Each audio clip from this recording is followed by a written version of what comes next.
Around Dodge City and in the territory on West, there's just one way to handle the killers and the spoilers, and that's with a U.S. Marshal and the smell of Gunsmoke.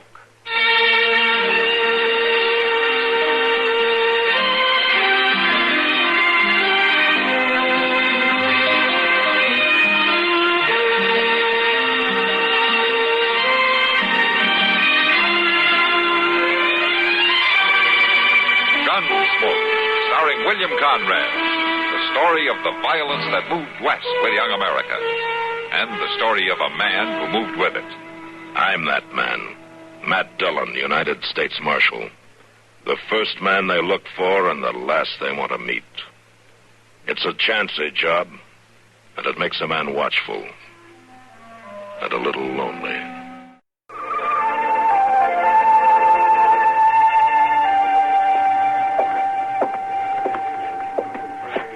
Barkeep.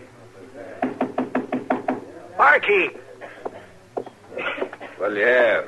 I was told I'd find the marshal in this place. Well, I don't rightly see him here now. At his office, they said he'd be here. Well, he ain't. Oh, a man should be able to find the marshal. Now, listen, mister, it ain't up to me. Miss Kitty? Yes, Sam. This man's uncommon anxious to see the marshal. You know where he is? Well, no, Sam, I don't.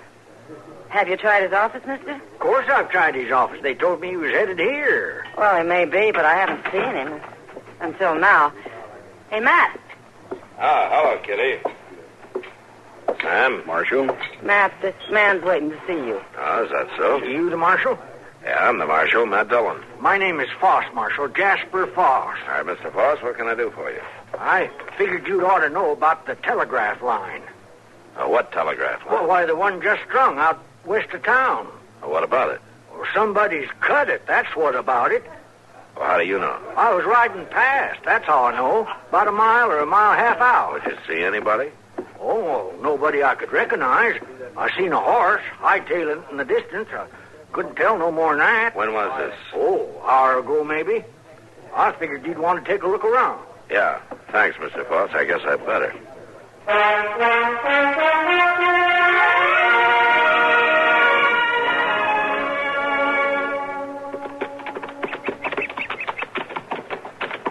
Mr. Dillon, you reckon that fellow knowed what he was talking about? Well, I don't know yet, Chester. I swear we rode most of the mile already. There ain't been no break. I guess we can make it a little farther. Well, sure, we can make it. We can make it all right, but I was just wondering if it was worth all this tracking around in the hot sun. You know, a man's brain can get addled by too much of it. Yeah? Sometimes it doesn't take too much, son. How's that? Never mind, Chester. Look up there, ahead. Well, I do declare. Looks like them army fellows is out riding themselves. So working on the line. All right, come on.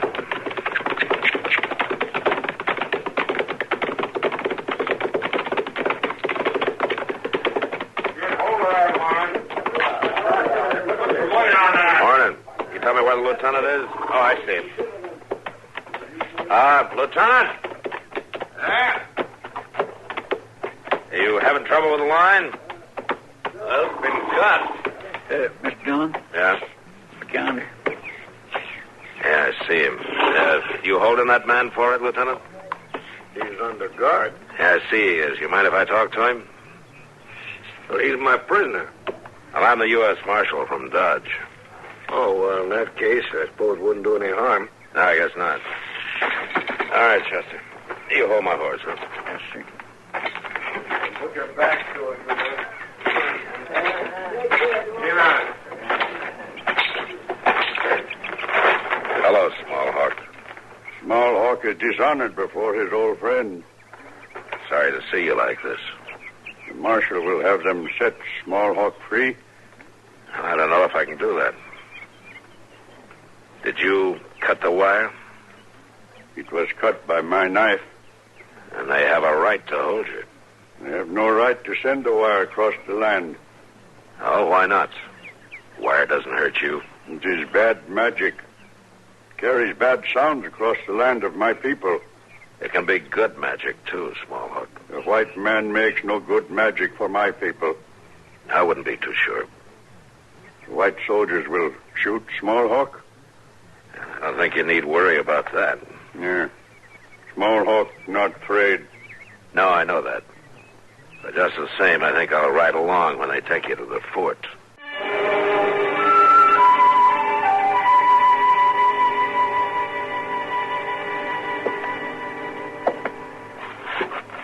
Now, this is an unusual request, Marshal Dillon. Yes, Colonel, I know it is, but I think it might do some good in our dealings with the Indians. I don't know. The Army hasn't found it wise to be too lenient. You're not telling me that the Army believes the only good Indian is a dead Indian? No, Marshal. Certainly not. But I know this man, Colonel. Small Hawk is not a troublemaker. He cut the wire. He cut it out of fear. It's been cut several times. Small Hawk says he cut it only once, and I believe him. Well, what do you want me to do? I'd like you to release Small Hawk to me, Colonel Hooper. How can I be sure he won't go right out and cut the wire again? Because I'll be responsible for him. You have a lot of confidence in this Indian, Marshal. Yes, I have. Well, what do you base it on? Taking away his fear. How do you propose to do that? I think I can show him that the wire isn't bad magic. And then he'll leave it alone. All right, Marshal Dillon. I'll release him to you. Thank you. But remember this. We're all in for serious trouble if he touches that wire again. Yeah. So is Small Hawk.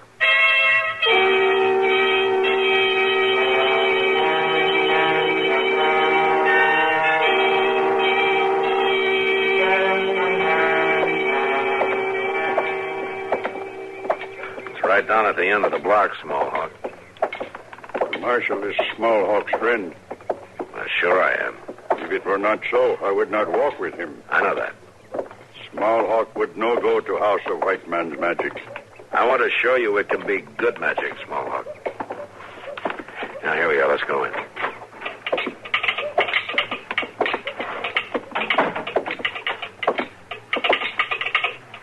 Hank?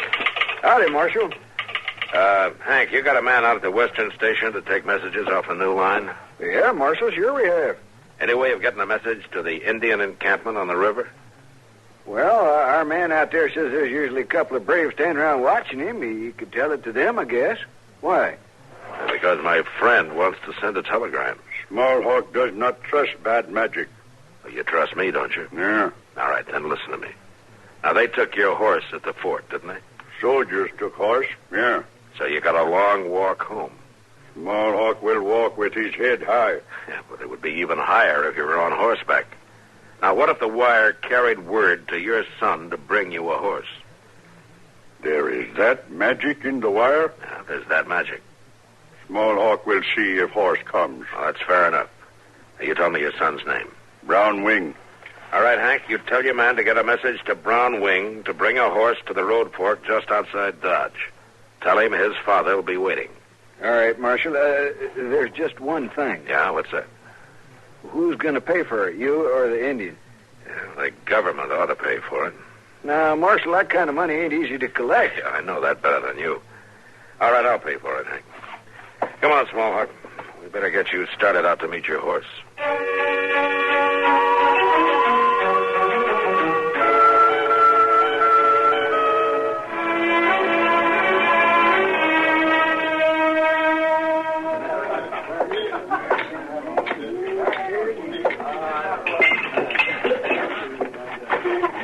Thanks for the beer, Matt. That's all right, Kitty. I think you're worth buying a beer for once in a while. I'm surprised you have to order it like us ordinary people. Oh? Just what does that mean? Why, from what Chester's been telling me, you've been working magic tricks with the telegraph line. Oh. Chester thinks that's pretty funny, does he? No, not exactly funny, Matt. He was really pretty impressed. Yeah. Well, I hope it worked, that's all.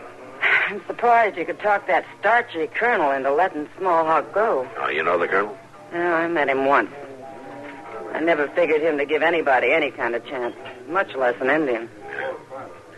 Maybe he wants to be able to say, I told you so. He'd enjoy that. I know that much. Oh, hello, Marshal. How are you, boss? Found I was right about that wire, didn't you? Yeah, you were right. I been wanting to talk to you about that. I'll see you later. No, there's no need for you to leave, Kitty. I want to see Sam. No, all right. Well, what's on your mind today, Mr. Foss? Well, I just wanted to tell you, you'd ought to be keeping an eye on things. Oh? That happens to be my job. Well, sometimes doing a good job ain't enough, Marshal. Sometimes a man can get fooled even so. That so? Yes, sir. Now, I done a good job. All my life I done a good job, but it weren't enough. You got to remember that now. It weren't enough. What happened to you? Why, they let me go, Marshal Dillon. Said I wasn't good enough no more. Said I was too old. Put in some young greenhorn that won't even know as much as I've already forgot. They just turned me out overnight like I was a old broke-down horse. I'm sorry about that, Mr. Foss. Well, they had no right to do a thing like that. I'm a better man than that young feller, Marshal Dillon. And I'm going to show him about it, too. Yeah, you do that, Mr. Foss. Well, I got to be getting back to the office. Oh, yeah, you go tend to your job, Marshal. And watch out for that Indian. Well, you leave that to me, huh? Don't you worry about it. Oh, I ain't worrying about him, Marshal Dillon. No, not at all.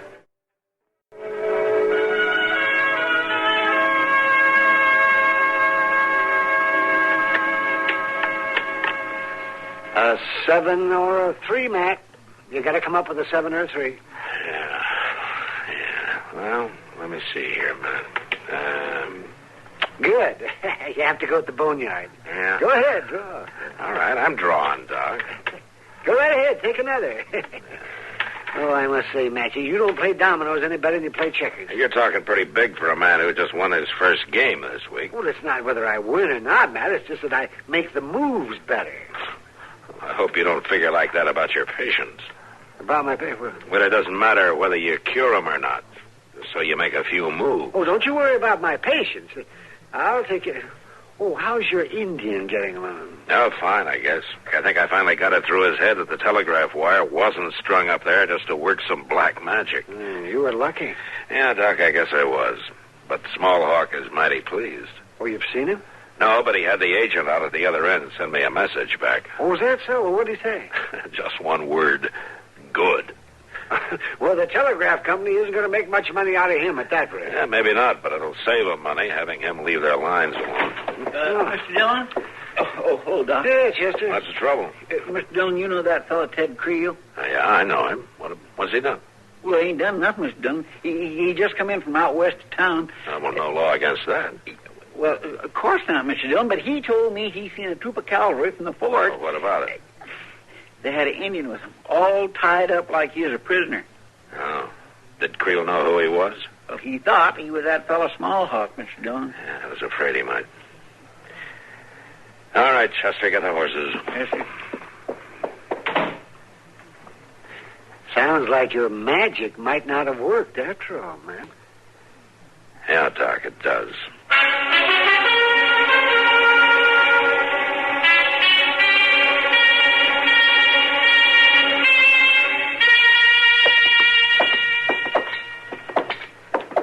Now, this is very regrettable, Marshal. Yeah.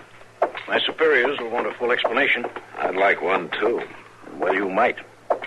You gave me your word you'd be responsible for that Indian. My word still goes, Colonel. A little late now.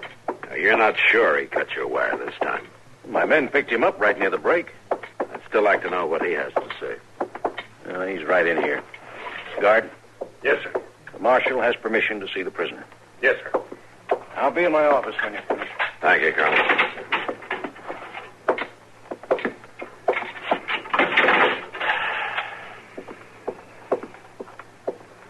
Well, Small Hawk, It is as I said. Bad magic. did you cut the wire? The marshal will believe. We've never doubted each other, Small Hawk. The marshal speaks true. All right. Now, how about the wire? Small Hawk did not cut it. Did any of your tribesmen cut it? The braves of my tribe believe the good magic of the wire, as the marshal taught us. Then you're telling me that no Indian had anything to do with this latest break? That is what Smallhawk says. You believe? Yes, I believe. The marshal will release me? And I can't do it this time, Smallhawk. At least not yet. But I'll tell you something. If there's any way of tracking down the man who did cut that wire, you'll be out of here soon.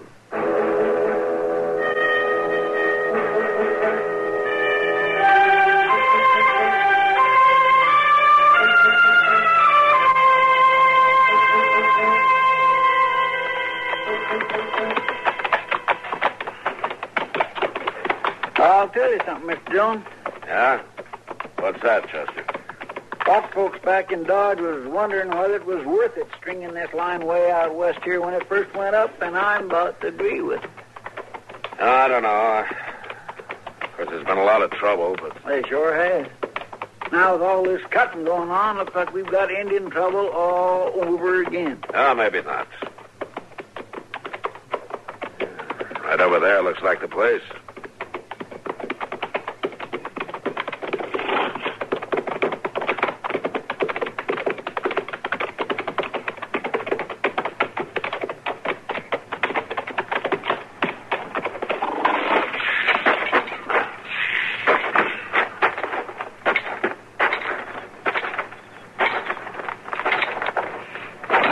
Sure has been a lot of horses around here. I hope they haven't trampled all the tracks. Looks like they tried. Uh-huh.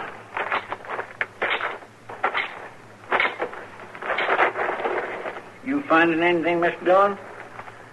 Yeah, I can't be sure yet.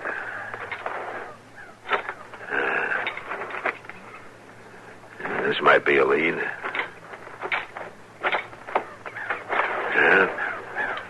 Like this might be something, Chester. There ain't much to choose from in all them tracks. Yeah, but these seem to lead out by themselves, though. Let's follow them for a while, huh? Well, them tracks don't look like they was made by no Indian pony, Mr. Dillon. No, Chester, they don't. All right, come on.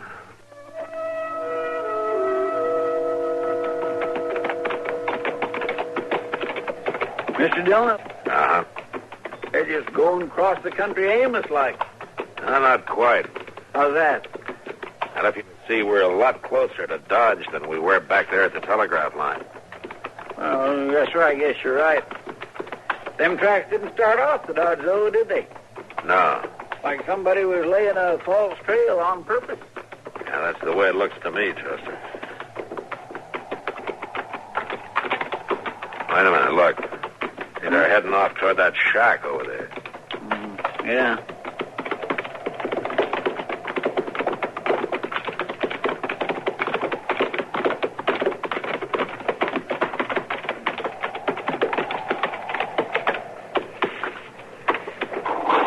Like much of a place to live, half falling down that way.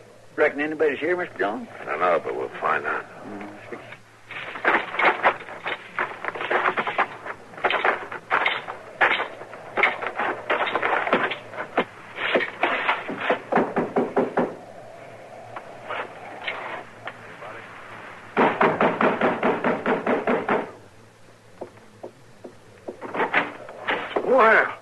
Well, there's no need for pounding, Marshal.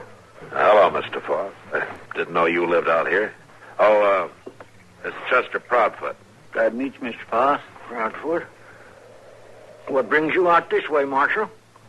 That's that telegraph line you're so interested in. I'm glad to see you're on the job. Oh, not that it'll do you any good. I was always on the job myself. I remember that. Yeah, you told me. I see you've been out looking it over out there. Looking what over? The line? Oh, what makes you say that? Well, we followed your tracks here. My tracks? Now, you want to tell me how you happened to be out there? I told you the other day. I was riding past. Now, you were talking about the other break in the line that day, Mr. Foss. This one was a mile or so away. Are you sure about that? Yeah, I'm sure. Well, I'll tell you, Marshal, it's only right that I've been keeping track of that line. Oh, how's that? That I was near 25 years sending messages out over lines just like them. I got an interest in them, you might say. That's what your job was, sending messages? I had a mighty nice touch on the key. A mighty nice touch. None of these greenhorns can come close to it.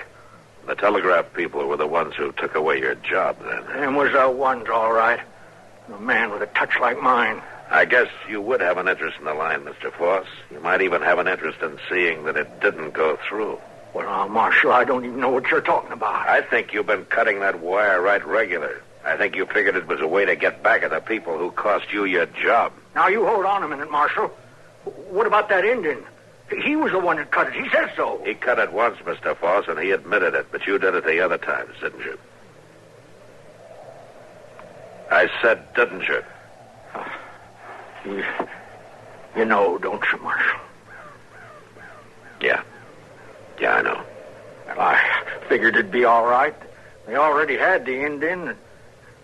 It wouldn't matter anymore. It mattered to the Indian. I guess you're right. Will you be taking me in, Marshal? Yeah. A man has to do his job. Always believed in a man doing his job. But, Marshal, climbing around them lines and all... Yeah, Mr. Foss? I showed him I wasn't so old, didn't I? Yeah, you showed him. All right, saddle him up a horse, Chester. Let's get back to town.